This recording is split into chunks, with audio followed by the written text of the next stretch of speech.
इस लेक्चर का हमारा डिस्कशन जो होगा वो है लूप्स। तो लूप्स क्या है कि वो कंट्रोल स्टेटमेंट्स हैं जो कि प्रोग्राम में कुछ स्टेटमेंट्स को रिपीटेडली एग्जीक्यूट करते हैं। मीनिंग ये है कि जैसे कोई ब्लॉक ऑफ स्टेटमेंट है, प्रोग्राम में बहुत सारे स्टेटमेंट्स होंगे, लेकिन इन सभी स्टेटमेंट में से अगर हम कुछ स्टेटमेंट को चाहते हैं कि ये हमारे बार बार एग्जीक्यूट हो। कई बार ऐसी सिचुएशन बनती है कि बार बार एग्जीक्यूशन से मीनिंग ये है कि कई वैल्यूज के लिए हमें वो स्टेटमेंट को एग्जीक्यूट करना होता है, कुछ एक स्टेटमेंट को, सभी को नहीं। प्रोग्राम के कुछ स्टेटमेंट को हमें कुछ एक वैल्यूज के लिए बार बार एग्जीक्यूट करना होता है। तो ऐसी सिचुएशन में हम लूप का यूज करते हैं। तो लूप बेसिकली क्या है हमारा कि ये कुछ ऑपरेशन या कुछ इंस्ट्रक्शंस को रिपीटेडली एग्जीक्यूट करते हैं। और लूप 3 होते हैं सी लैंग्वेज में: while loop, for loop and do while loop. तो तीनों ही लूप में 3 पार्ट्स होते हैं, यानी लूप को इम्प्लीमेंट करने के लिए हमें 3 क्राइटेरिया की जरूरत होती है। जब जैसे मैंने कहा कि लूप क्या है कि बार बार एग्जीक्यूट करता है एक ग्रुप ऑफ स्टेटमेंट्स को। तो बार बार एग्जीक्यूट करेगा तो अलग अलग वैल्यूज के लिए करेगा मोस्टली केसेस में। अगर सेम वैल्यू के लिए हमें करना हो तो बार बार रिपीट कराने की जरूरत ही नहीं है। तो अलग अलग वैल्यू के लिए ये एग्जीक्यूट करेगा। तो ये जो वैल्यूज हैं इनकी एक रेंज होगी कि किस वैल्यू से किस वैल्यू तक, किस स्टार्टिंग वैल्यू से और किस फाइनल वैल्यू तक हमें इसको बार बार एग्जीक्यूट करना है। तो इससे हमारी पहली क्राइटेरिया निकल के आता है कि हमें initialization of the value variable, यानी initial value of the variable, कि किस वैल्यू से हमें स्टार्ट करना है लूप की processing. Loop means the processing of A group of statements repeatedly. तो पहला क्राइटेरिया हमें चाहिए होता है कि हमारी इनिशियल वैल्यू क्या है, किस वैल्यू से हमें लूप को स्टार्ट करना है एग्जीक्यूटिंग। अब ये जिस वैल्यू से स्टार्ट होगा तो एंडिंग वैल्यू तक चलता रहेगा, लेकिन इसका लॉजिक कैसे चेक होगा? जैसे हमने एक वैल्यू से स्टार्ट किया और लास्ट वैल्यू तक हमें चलाना है जहां तक हमने दे रखा है, तो उसके लिए एक टेस्टिंग कंडीशन होगी, जो कि हमारा दूसरा क्राइटेरिया है कि पहली वैल्यू के लिए लूप एग्जीक्यूट होगा, उसके बाद वो वैल्यू चेंज होगी, ठीक है, और चेंज होगी तो फिर वैल्यू बदल जाएगी। फिर वैल्यू बदल जाएगी तो दूसरी वैल्यू के लिए टेस्ट करेगा और दूसरी वैल्यू के लिए टेस्ट करेगा। अगर वो कंडीशन में सही है तो फिर वैल्यू तुम्हारी चेंज होगी। तो इस तरह जो कंसेप्ट है कि ये एक वैल्यू से स्टार्ट करेगा और फिर वैल्यू, जिस वैल्यू से स्टार्ट करेगा उस वैल्यू के रिगार्डिंग कंडीशन चेक होगी, कि एक कंडीशन होगी जो बार बार चेक करेगी कि जो हमारी वैल्यू है वेरिएबल की वो एक सर्टेन कंडीशन के अंदर है या नहीं है। तो इस तरह ये बार बार वैल्यू चेंज होती रहेगी और टेस्ट होती रहेगी और लूप एग्जीक्यूट होता रहेगा जब तक ये कंडीशन ट्रू नहीं रहेगी। और जैसे ही कंडीशन फॉल्स होगी तो क्या होगा कि एग्जीक्यूशन स्टॉप हो जाएगा लूप का। और लूप के बाद जो स्टेटमेंट लिखे होंगे, भाई प्रोग्राम में तो बहुत सारे इंस्ट्रक्शंस होंगे, लेकिन लूप में तो कुछ एक इंस्ट्रक्शंस ही होंगे जिन्हें हमें बार बार एग्जीक्यूट करना है। तो लूप के बाद जो स्टेटमेंट्स होंगे उनको प्रोग्राम कंपाइलर एग्जीक्यूट करेगा। तो इस तरह हमारे 3 क्राइटेरिया निकल के आए कि इनिशियलाइजेशन ऑफ द वेरिएबल, किस इनिशियल वैल्यू से हमें लूप को स्टार्ट करना है। दूसरा टेस्टिंग कंडीशन, कि कंडीशन क्या है उस वेरिएबल पर कि जिस कंडीशन के रिगार्डिंग ये लूप एग्जीक्यूट होगा। और तीसरा है इंक्रीमेंट और डिक्रीमेंट और चेंज ऑफ वैल्यू। मतलब जनरली क्या है कि वेरिएबल की वैल्यू इंक्रीज या डिक्रीज होती है जिस वेरिएबल पे हम लूप चला रहे हैं, या फिर किसी और क्राइटेरिया से चेंज होती है। लेकिन इन सभी चीजों में जो बात कॉमन है वो ये है कि वैल्यू जो चेंज होगी वो एक सीक्वेंस के हिसाब से चेंज होगी, एक सर्टेन उसमें सीक्वेंस या ऑर्डर मिलेगा। एट रैंडम वैल्यू के लिए लूप नहीं चलाया जा सकता। तो इसका जो आइडिया है वो इसको पढ़ लो स्लाइड को।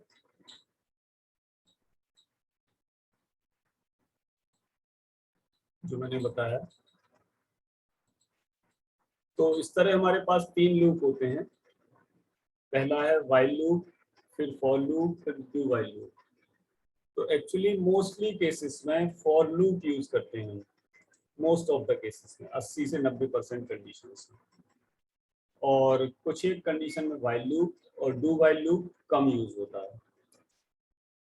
तो इसका सिंटैक्स यही है कि व्हाइल एक्सप्रेशन और स्टेटमेंट्स। तो इसको मैं थोड़ा और एलोबरेट कर देता हूँ। ये इस तरह की सिंटैक्स में आएगा। अगर कोई प्रोग्राम लिखा है तो मेन है, फिर मेन के बाद कुछ स्टेटमेंट्स हो सकते हैं, फिर इनिशियलाइजेशन। मतलब लूप में जो कंडीशन लगा रहे हैं और जिस वेरिएबल को यूज कर रहे हैं कंडीशन में, तो उस वेरिएबल की इनिशियल वैल्यू, कंडीशन जरूर है कि वही वेरिएबल पे हो जिस वेरिएबल का यहाँ इनिशियलाइजेशन किया है, लेकिन हमें यहाँ पर इनिशियल वैल्यू प्रोवाइड करनी पड़ेगी कि उस वैल्यू से लूप स्टार्ट होगा। और फिर यहाँ कोई टीसी जो लिखा है वो है टेस्टिंग कंडीशन, व्हाइल कीवर्ड फिर टेस्टिंग कंडीशन। तो कंडीशन अगर ट्रू होगी तो ये जो व्हाइल का ब्लॉक है ओपनिंग ब्रेस से क्लोजिंग ब्रेस तक ये एग्जीक्यूट होगा। और अगर कंडीशन फॉल्स मिल जाती है यहाँ पर, तो फिर इस ब्लॉक के बाहर जो स्टेटमेंट लिखा हुआ है वहां से एग्जीक्यूशन स्टार्ट होगा।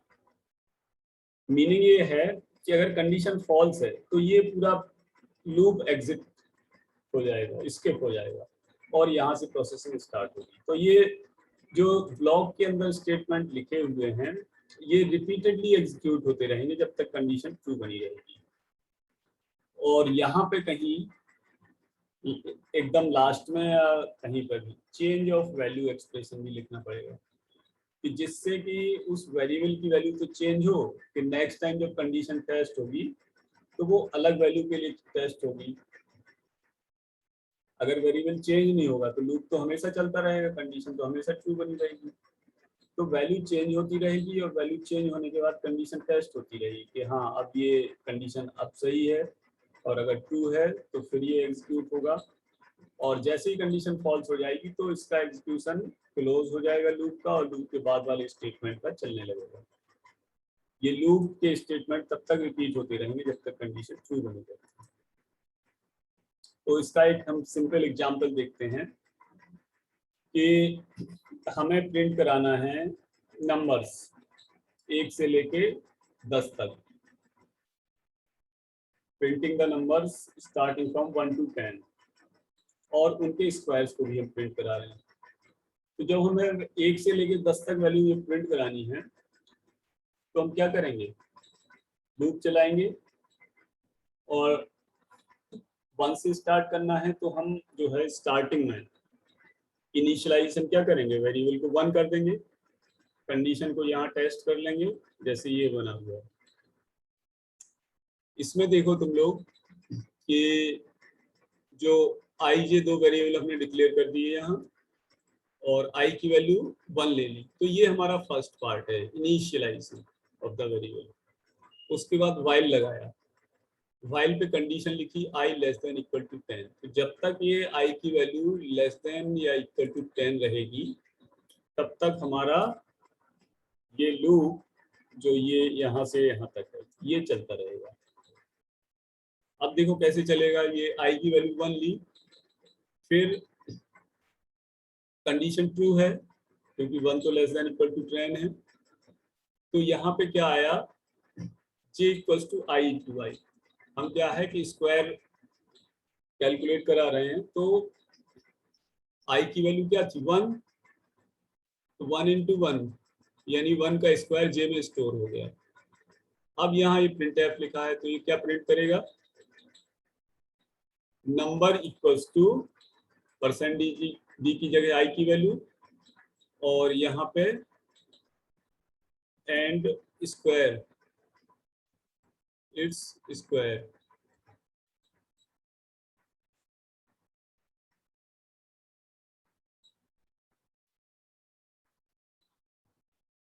नंबर और स्क्वायर स्क्वायर, स्क्वायर की स्पेलिंग गलत है।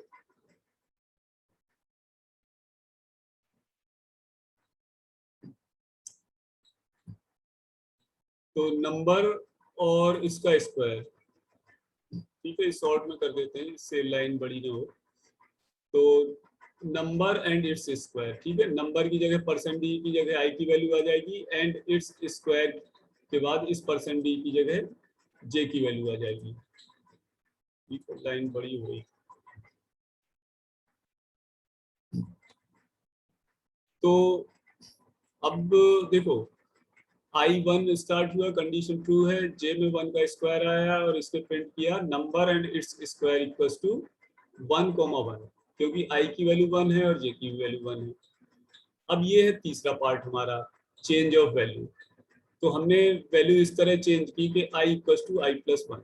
अब वैसे तो मैंने ये 4 लिखे हुए हैं, लेकिन इन 4 में से कोई एक ही लिख सकते हो तुम, इन 4 की जरूरत नहीं है। चाहो तो I equals to I plus 1 लिख दो, या आई प्लस प्लस, या प्लस प्लस आई, या आई प्लस इक्वल्स टू 1, कोई एक लिख दोगे तो आई की वैल्यू 1 से इंक्रीज हो जाएगी। ठीक है, अब ये थर्ड पार्ट हो गया। तो जब लूप का तीसरा पार्ट यानी लास्ट, अब ये लास्ट स्टेटमेंट है लूप का, ये वाला कोई एक ही है, यहाँ मैंने तो अलग अलग और करके लिखा है, तो इसका मीनिंग यही है कि I equals to I plus 1 तुम लिख दोगे, काम चल जाएगा। ठीक है, तो नंबर और इट्स स्क्वायर, तो नंबर आ गई और उसका स्क्वायर आ गया, और ये यहाँ से आई की वैल्यू चेंज हो गई। अब ये जब लास्ट स्टेटमेंट आ जाएगा लूप का, तो इसके बाद कंट्रोल कहाँ जाएगा, कंडीशन टेस्ट पर, यहाँ पर जाएगा टेस्टिंग ऑफ कंडीशन।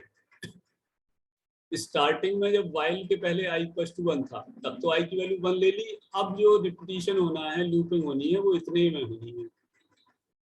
तो लास्ट स्टेटमेंट जैसे ही मिलेगा इसको, तो ये टेस्टिंग ऑफ कंडीशन पर जाएगा, और कंडीशन ट्रू मिलेगी तो फिर अंदर आ जाएगा लूप पे। तो अब आई की वैल्यू 2 हो चुकी है यहाँ से, तो कंडीशन टेस्ट होगी, 2 is less than equal to 10, ये ट्रू है, तो फिर अंदर आ जाएगा ये। अब जे में क्या कैलकुलेट होके आ गया, 2 इंटू 2, 2 का स्क्वायर, और प्रिंट हो गया यहाँ से नंबर इक्वल्स टू आई की क्या वैल्यू है 2, तो नंबर इक्वल्स टू 2 प्रिंट हुआ, and square equals to 4 print हो गया। फिर आई की वैल्यू 3 हो गई, फिर कंडीशन टेस्ट। तो जब तक कंडीशन ट्रू बनी रहेगी, ये यहाँ पे चलता रहेगा ये आपस में। और जैसे ही कंडीशन फॉल्स होगी, कंडीशन फॉल्स कब होगी, जब जे, एक टाइम ये होगा कि जब आई की वैल्यू 9 होगी तो कंडीशन ट्रू होगी, जे में 9 का स्क्वायर आएगा और ये प्रिंट हो जाएगा यहाँ I9 J81, और I10 हो गया, फिर कंडीशन ट्रू है 10 तक, तो 10 तक ट्रू है, और फिर जे में आ गया कितना 100, तो ये प्रिंट हो गया 10 100, और आई की वैल्यू 11 हो गई। अब आई की वैल्यू 11 हो गई, फिर कंडीशन टेस्ट पे गया कंट्रोल। तो जब आई की वैल्यू 11 है तो कंडीशन फॉल्स हो गई। अब कंडीशन फॉल्स हो गई तो अब ये इसके अंदर नहीं घुसेगा कंट्रोल। कंडीशन जैसे ही फॉल्स हुई तो ये लूप के बाहर जो स्टेटमेंट लिखा हुआ है मेन का, print F H B T I, तो ये एच बी टी आई को प्रिंट कर देगा और आई की वैल्यू को प्रिंट कर देगा। तो I think idea of this while loop is clear. तो इसका आउटपुट तो मैं बता ही दिया है, और एक बार मैं इसको आउटपुट को ना हो तो यहाँ रख देता हूँ तुम्हारे सामने।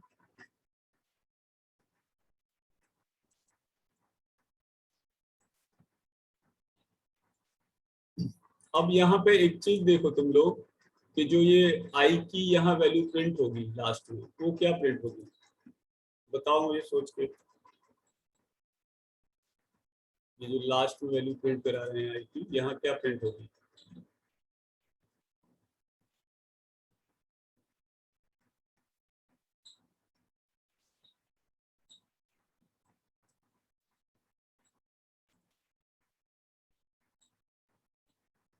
ठीक है, जो आउटपुट दिखेगा तुम्हारा number equals to and its square equals to, i की वैल्यू 11 प्रिंट होगी। क्यों? क्योंकि जब आई की वैल्यू 10 थी तब तो लूप के अंदर ही थे ना, अंदर चल रहा था, और लूप तभी एग्जिट होगा जब आई की वैल्यू 11 हो जाएगी।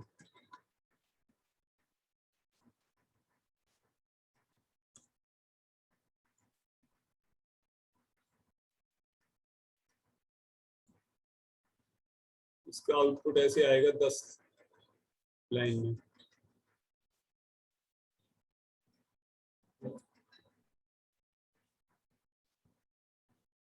फिर दूसरी लाइन में आएगा number equals to 2 and its square equals to 4,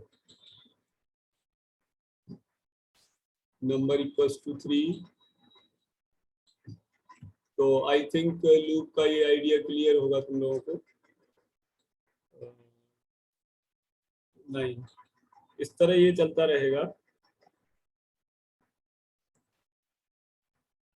और लास्ट में हमारा जो प्रिंट होगा number equals to 10 and its square equals to 100।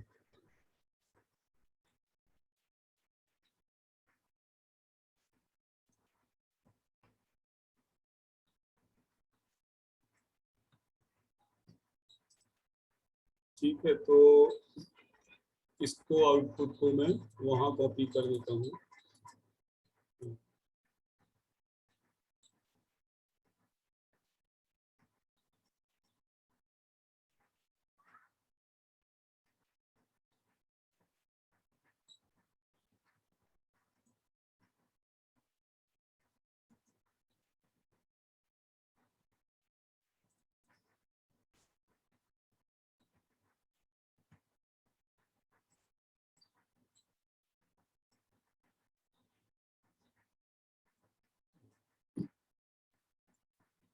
ठीक है, तो ये अब अगर हमें इसका उल्टा प्रिंट करना हो, मेरे कहने का मतलब कि अगर हमें अब 10 से लेके 1 तक की नंबर प्रिंट करनी हो तो क्या चेंज करने पड़ेंगे, कौन बताएगा? आई मीन टू से कि अब हमें करना है 10 to 1, printing numbers from 10 to 1। अभी हमने 1 to 10 किया, अगर अब 10 to 1 करना है तो क्या चेंज करना पड़ेगा, कौन बताएगा? अब क्या होगा इसमें, इनिशियल कंडीशन क्या आएगी? जो वैल्यू को हम इनिशियल वैल्यू हमने 1 ली थी, अब इनिशियल वैल्यू क्या ले लेंगे? 10। और कंडीशन टेस्टिंग में क्या लेंगे? जब कंडीशन टेस्ट करेंगे तो हम ये टेस्ट करेंगे ना कि नंबर यानी i is greater than equal to 1, क्योंकि 10 से स्टार्ट करेंगे, फिर i की वैल्यू 9 रहेगी, फिर 8 रहेगी, फिर 6 रहेगी, फिर 5, फिर इस तरह करके 1। तो हम ये चेक करेंगे कि जब तक i की value greater than equal to 1 रहेगी तभी तक तो हमें चलाना है। और जो तीसरी कंडीशन है चेंज ऑफ वैल्यू, तो वैल्यू को हमें चेंज करना है, तो क्या लिखेंगे? अभी लिखा था हमने i इक्वल टू i+1, तो अब चेंज करेंगे तो i को अब हमें एक डिक्रीज करना है, ना कि इंक्रीज करना है। तो ये हम प्रोग्राम लिखते हैं।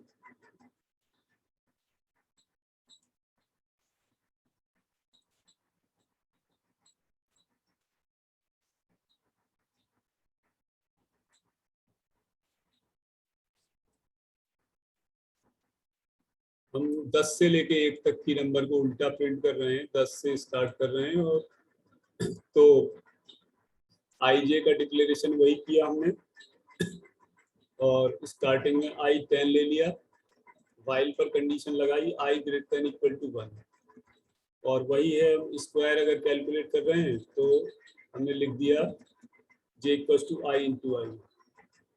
अब वह यहाँ पे वही लिख देते हैं, नंबर प्रिंट कराएंगे और उसका स्क्वायर,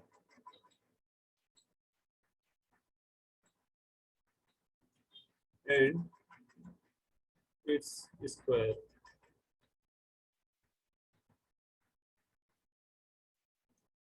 नंबर और उसका स्क्वायर प्रिंट करा लिया।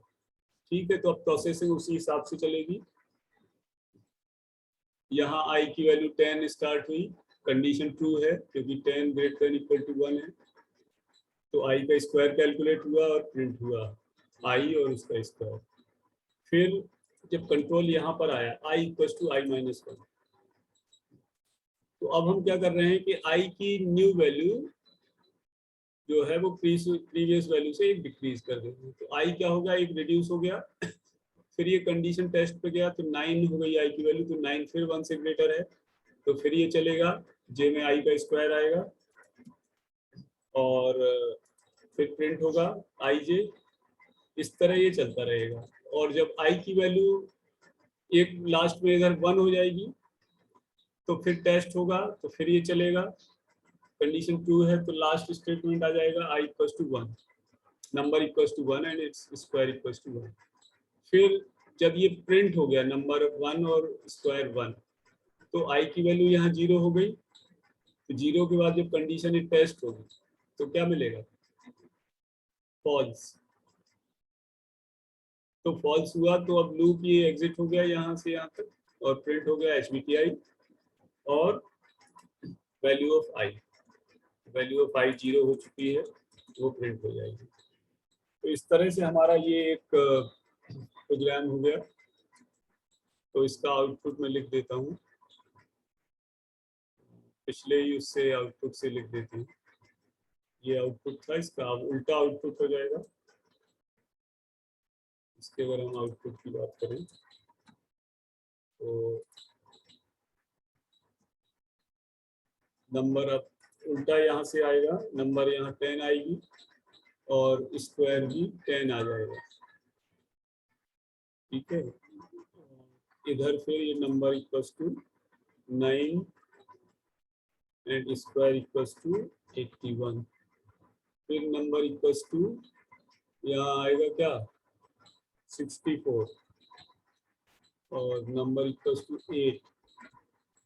इस तरह चलेगा और लास्ट में 1 तक आएगा और स्क्वायर भी 1 आ जाएगा, और यहाँ आई की वैल्यू लास्ट में 0। ठीक है, तो I think this idea of while loop is clear. Clear है, डाउट तो नहीं है किसी को कोई?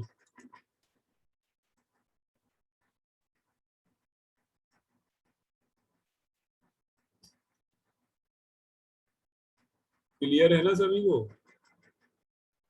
अब आते हैं हम फॉर लूप पर। फॉर लूप, तो फॉर लूप बेसिकली क्या है अगर हम देखें तो देखो तीनों पार्ट इसमें भी रहेंगे, लेकिन अंतर ये है कि फॉर लूप में तीनों ही कंडीशन एक स्मॉल ब्रैकेट के अंदर रहेगी। जैसे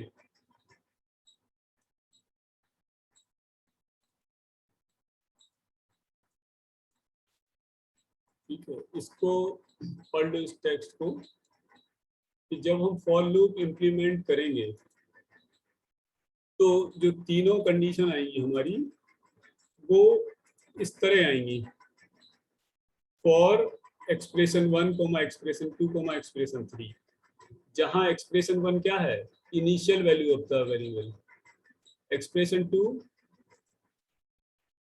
टेस्टिंग कंडीशन, और एक्सप्रेशन 3 चेंज ऑफ वैल्यू। ये 3 क्राइटेरिया हमें चाहिए। इनिशियल वैल्यू पे जहाँ से लूप को स्टार्ट करना है, दूसरा है टेस्टिंग कंडीशन, कि कंडीशन टेस्ट करते हर बार करेगा ये कंपाइलर, टेस्टिंग कंडीशन। और तीसरा है वैल्यू कैसे चेंज हो रही है। जैसे अभी पिछले प्रोग्राम में तो हमारी वैल्यू जो चेंज हो रही थी, या तो इंक्रीज हो रही थी या डिक्रीज हो रही थी y1। वही जरूरी नहीं है कि 1 से या 2 से, 1 से ही इंक्रीज हो, 2 से भी हो सकती है, 3 से भी हो सकती है, कि हर नंबर 3 से इंक्रीज होती रहे। किसी भी वैल्यू से इंक्रीज हो सकती है या डिक्रीज हो सकती है। इसी तरह वैल्यू जरूरी नहीं इंक्रीज डिक्रीज हो, मल्टीप्लाई भी हो सकती है। जैसे पहली वैल्यू है तो दूसरी वैल्यू जब आई की कैलकुलेट करें तो जो आई की जो प्रीवियस वैल्यू है उससे दुगनी वैल्यू के लिए चले लोग, फिर दुगनी के लिए चले, तो ये भी पॉसिबल है। तो इसका मैं एक सिंटैक्स लिख देता हूँ, जो लूप सिंटैक्स है तो किस तरह रहेगा।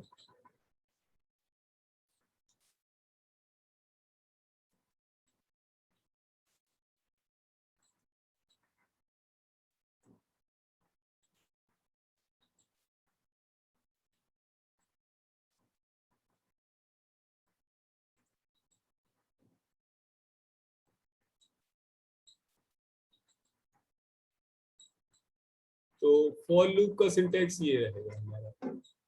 व्हाइल में जहाँ ये वाली फर्स्ट कंडीशन व्हाइल के ऊपर आती थी, इसमें इसी के अंदर आ गई। तो इसको थोड़ा इनलार्ज कर देता हूँ, इससे और क्लियर दिखने लगे तुम्हें।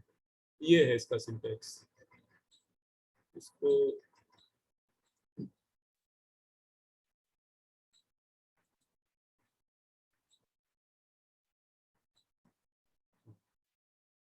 ठीक है ना। तो फॉर, उसके अंदर इनिशियलाइजेशन, फिर यहाँ टेस्टिंग कंडीशन, और यहाँ आईओडी का मतलब इंक्रीमेंट और डिक्रीमेंट, या फिर चेंज ऑफ वैल्यू। ठीक है, इसको चेंज ऑफ वैल्यू मान के चलो। तो ये तीनों कंडीशन इसी के अंदर आ जाएंगी। इनको हम बोलते हैं सी लैंग्वेज में पैरेंथेसिस। स्मॉल ब्रैकेट को पैरेंथेसिस, और मझले ब्रैकेट को ब्रेसेस, और बड़े ब्रैकेट को स्क्वायर ब्रैकेट। तो ये तीनों कंडीशन होंगी। अब इस तरह चलेगा ये कंसेप्ट कि आई की इनिशियल वैल्यू लेगा ये पहले, तो कंडीशन टेस्ट करेगा। अगर कंडीशन टेस्ट सही है तो ये पूरा लूप एग्जीक्यूट होगा, और उसके बाद ये इंक्रीमेंट डिक्रीमेंट या चेंज ऑफ वैल्यू पर जाएगा, और फिर कंडीशन टेस्ट करेगा। तो अब जो सिंटैक्स चलेगा वो ऐसे कि change of value, testing condition और लूप, ये इस तरह चलता रहेगा। पहली बार जब चलेगा तो ये इनिशियल वैल्यू को लेगा और उस पर कंडीशन टेस्ट करेगा। उसके अगली बार से टेस्ट करेगा तो फिर ये ऐसे चलने लगेगा, इंक्रीमेंट डिक्रीमेंट टेस्ट कंडीशन और तो इस तरह का सिंटैक्स आ जाएगा। अब हम उसी प्रोग्राम को जो अभी हमने बनाया था फॉर लूप से देखते हैं कि कैसे बनेगा ये, या फिर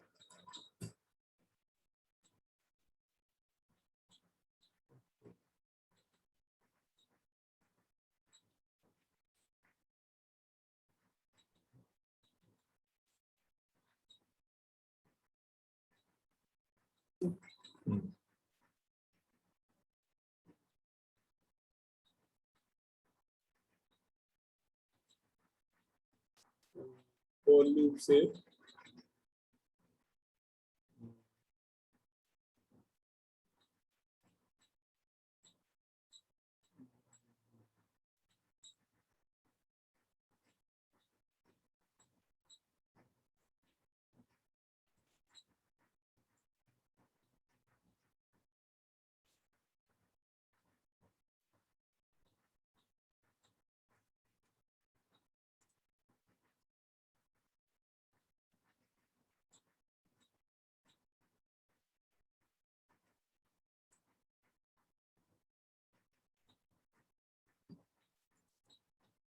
तो उसी सेम एग्जांपल को हम यहाँ फॉर लूप से लेते हैं, तो इस तरह बनेगा ये।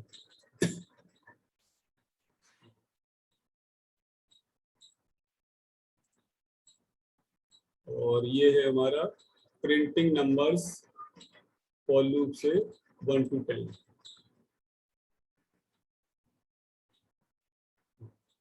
1 से लेके 10 तक की नंबर को हम फॉर लूप की हेल्प से कर रहे हैं। अब देखो यहाँ उसी तरह हमने यहाँ इनिशियलाइज कर लिया आई जे को, और आई की वैल्यू,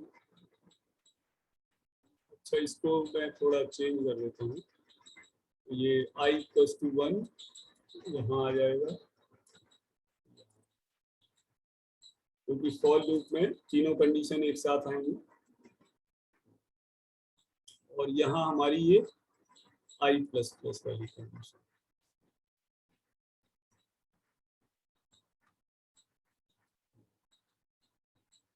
अब ये 6 मिनट और हैं अपने पास, 6-7 मिनट।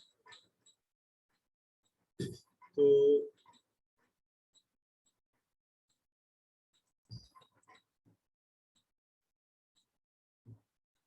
ये इस तरह रहेगा कि फॉर, अब वाइल में जो ये आई प्लस टू 1 वाइल के ऊपर लिखते थे, इसमें फॉर के यही अंदर लिख दिया, ये इनिशियल वैल्यू हो गई, और सेमीकोलन, और फिर दूसरी है testing condition I less than equal to 10 और आई प्लस प्लस, और इसके अंदर वो स्टेटमेंट लिखेंगे,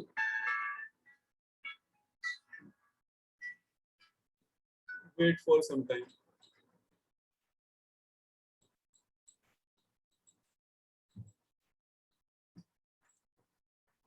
तो ठीक है, आई थिंक ये क्लियर हो रहा होगा।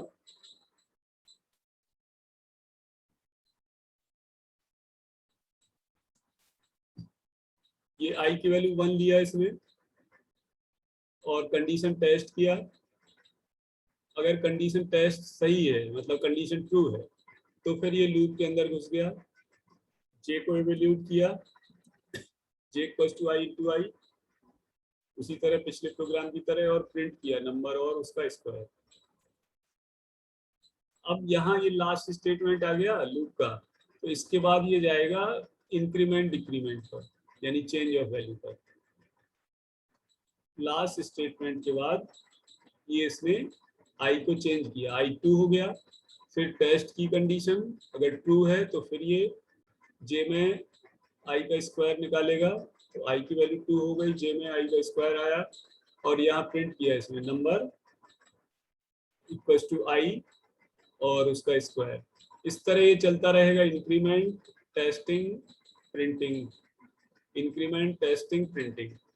और जैसे ही ये प्रिंट कर देगा number equals to 10 and its square equals to 100, फिर जब यहाँ आ जाएगा तो आई की वैल्यू 11 हो जाएगी। 11 हो जाएगी तो अब ये लूप एग्जिट हो जाएगा, और ये यहाँ आ जाएगा प्रिंट करने को कि HBTI प्रिंट करेगा, और वैल्यू ऑफ आई जो 11 हो गई वो प्रिंट करेगा। तो आउटपुट वही है जो वाइल लूप का है था, बस फॉर लूप का जो सिंटैक्स है उसके अकॉर्डिंग हमने इसको यहाँ लिखा हुआ है। आउटपुट वही है जो तुम्हें मालूम। तो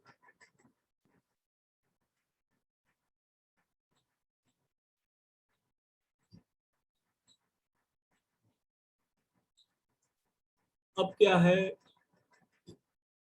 कि इस फॉर लूप को हम वाइल के फॉर्म में भी लिख सकते हैं अगर हम चाहें तो। फॉर लूप को वाइल लूप के फॉर्म में भी प्रिंट कर सकते हैं। फॉर एग्जाम्पल जैसे मैं बताता हूँ कि वाइल के फॉर्म में कैसे लिख सकते हैं।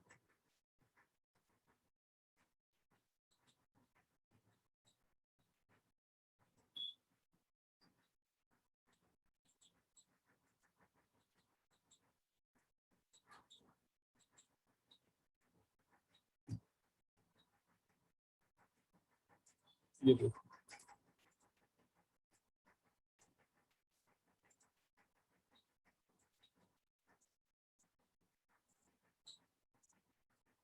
यहाँ हमने आई जे को इनिशियलाइज किया। अब जैसे वाइल लूप में इनिशियलाइजेशन यहाँ इनिशियल वैल्यू देते थे उसके ऊपर, ऐसे फॉर में भी हम दे सकते हैं। और उसके अंदर हमने ये हमें फॉर के अंदर 2 सेमीकोलन मस्ट है, 2 सेमीकोलन इज द मस्ट। अगर 2 सेमीकोलन नहीं होंगे फॉर के अंदर तो फॉर का सिंटैक्स गलत हो जाएगा।